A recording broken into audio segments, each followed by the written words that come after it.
Hello everyone, welcome to new blog. তো জানি আমি অনেকটাই লেট করে ফেলেছি, পুজো কদিন খুবই ব্যস্ত ছিলাম মজা করতে আর কি, সেদিন আর ব্লগ পোস্ট করা হয়ে ওঠেনি।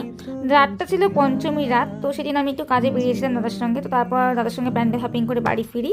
আর এই দিনটা হচ্ছে ষষ্ঠীর দিন। সকাল সকাল উঠে আমি আমাদের পাড়ার পুজো মণ্ডপে চলে গেছিলাম, কেন কি সেখানে ছিল অঙ্কন প্রতিযোগিতা। আর সেখানে আমিও যাচ্ছিলাম আর কি, দেখতে অনেক বাচ্চা কাচ্চা আসবে। তো এই তো আমি পৌঁছে গেছি অঙ্কন প্রতিযোগিতার ওখানে। তো এখানে অনেক বাচ্চা কাচ্চা এসেছে, যেরকম আমার বোনও এখানে প্রতিযোগিতার নাম লিখিয়েছে।